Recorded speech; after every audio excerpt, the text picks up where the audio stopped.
পুঁইশাক যারা একদমই খেতে পছন্দ করেন না বা যাদের কাছে ভালো লাগে না তারা কিন্তু আজকের এই রেসিপিটা অবশ্যই দেখবেন, মিস করবেন না। পুঁইশাক যদি এভাবে ভাজি করে খাওয়া যায় তখন কিন্তু অনেক অনেক মজা লাগে।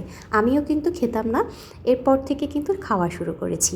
এভাবে আমি ভাজি করে নিব। ভাজির জন্য চুলায় প্যান বসিয়ে পরিমাণ মতো তেল দিয়ে দিয়েছি, পেঁয়াজ, কাঁচামরিচ, রসুন কুচি এবং টমেটো দিয়ে দিয়েছি এবং দেব স্বাদ মতো লবণ।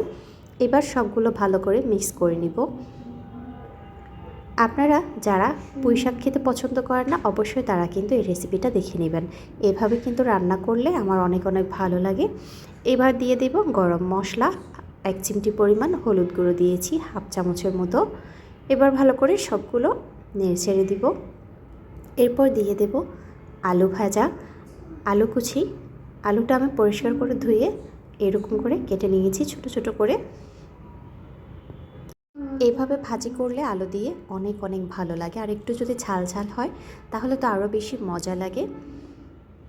যারা পুঁইশাক রান্না করে খেতে পছন্দ করেন না বা সবসময় একইভাবে একঘেয়েমি রান্না কিন্তু ভালো লাগে না, মাঝে মধ্যে অন্যরকম করে রান্না করলে খেতেও ভালো লাগে, দেখতেও কিন্তু ভালো লাগে।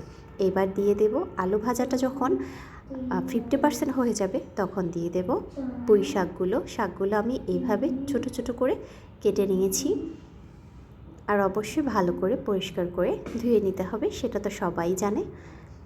বাস যতক্ষণ পানিটা শুকিয়ে না আসবে ততক্ষণ আমরা রান্না করব। এবার দিয়ে দেব চিলি ফ্লেক্স একটু ঝালের জন্য। এভাবে দিলে কিন্তু শাক ভাজায় অনেক অনেক ভালো লাগে। চিলি ফ্লেক্স দিয়ে দিয়েছি। এরপর আরেকটু পানিটা শুকিয়ে নিব। পানিটা শুকিয়ে যখন তেলটা একটু ছেড়ে দিবে, সুন্দর একটা স্মেল বের হবে, তখন কিন্তু নামিয়ে নিব। দেন রান্নাটা কিন্তু একদমই কমপ্লিট হয়ে গেছে। দেখে বুঝতে পারছেন কতটা ইয়াম্মি হয়েছে। গরম গরম ভাতের সাথে পরিবেশন করব। আশা করি আপনাদেরও ভালো লাগবে। একবার হলো কিন্তু বাসায় ট্রাই করবেন। আজকের মতো এখানেই। ভালো থাকবেন সবাই এবং পাশে থাকবেন। আল্লাহ হাফেজ।